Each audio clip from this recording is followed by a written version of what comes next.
कौन है रहमान डकैत? असली नाम आबिद अली उर्फ राजू ईरानी। ये भोपाल की ईरानी डेरा अमन कॉलोनी का रहने वाला है। पिछले 20 सालों से अपराध की दुनिया में सक्रिय था। इसका नेटवर्क भारत के 14 राज्यों मध्य प्रदेश, महाराष्ट्र, दिल्ली, हरियाणा, यूपी, पश्चिम बंगाल आदि में फैला हुआ था। वह करीब 6 राज्यों में मोस्ट वांटेड था।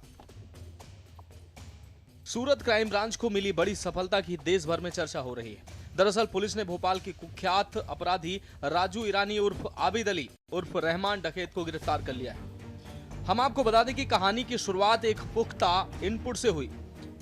सूरत क्राइम ब्रांच को खबर मिली कि भोपाल का मोस्ट वांटेड अपराधी शहर में दाखिल हो चुका है। सूचना यह थी कि निशाना तय हो चुका है और वक्त कम है।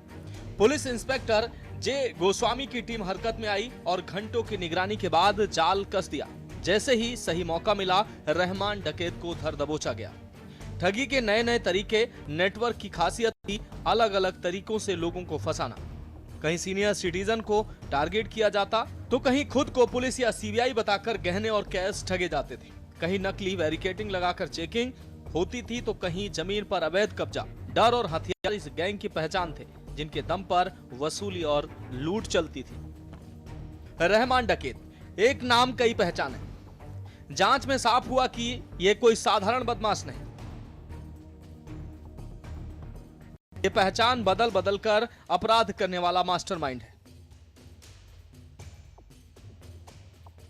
असली नाम अब्बास अली, लेकिन अंडरवर्ल्ड में राजू ईरानी और रहमान डकैत के नाम से जाना जाता था। उसका ठिकाना भोपाल का बदनाम ईरानी डेरा इलाका था, जहां से वह पूरे नेटवर्क को ऑपरेट करता था। पुलिस अफसरों के मुताबिक यह इलाका उसके गैंग की गतिविधियों का केंद्र था।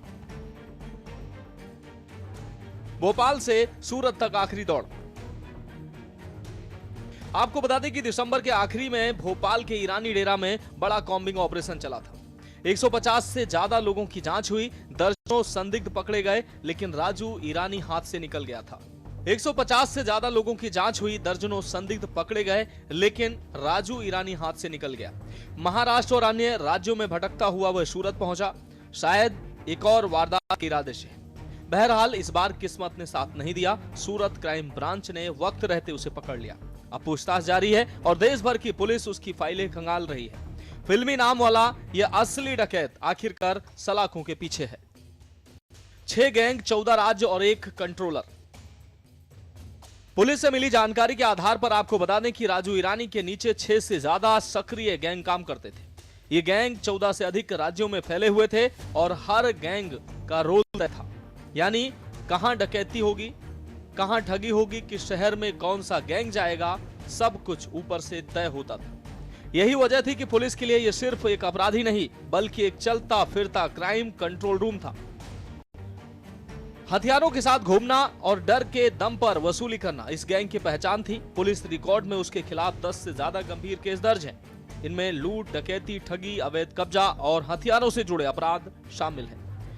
एक केस से तो पुलिस को भी झकझोर दिया था। दरअसल सूचना देने वाले एक व्यक्ति को सबक सिखाने के लिए उसे घर के अंदर जिंदा जलाने की कोशिश की गई। यह मामला जघन्य अपराध की श्रेणी में आता है और इसी ने पुलिस को उसके पीछे और आक्रामक बना दिया। यही वजह रही कि कई राज्यों की टीमें एक साथ उसके नेटवर्क पर काम कर रही थी। बताया जा रहा है कि अपराध से कमाया पैसा राजू ईरानी और उसके भाई जाकिर अली शौक में उड़ाते थे। लग्जरी कार, महंगी बाइक और यहां तक कि घोड़े तक पाल रखे थे। खुद फील्ड में कम उतरते, लेकिन अपने गुर्गों के जरिए हर वारदात को अंजाम दिलवाते थे। चोरी का माल कहां बेचना है, किसे छुड़वाना है, सब वही तय करता था। पुलिस के अनुसार रहमान डकैत लूट की कमाई से राजा महाराजाओं जैसी जिंदगी जीता था। उसे अरबी घोड़ों, महंगी स्पोर्ट्स बाइक और लग्जरी कारों का बहुत शौक था। वह अपनी गैंग को किसी कॉर्पोरेट कंपनी की तरह चलाता था, जहां पकड़े गए सदस्यों के परिवार और वकील का खर्चा वह खुद उठाता था। स्पेशल डेस्क के न्यूज इंडिया।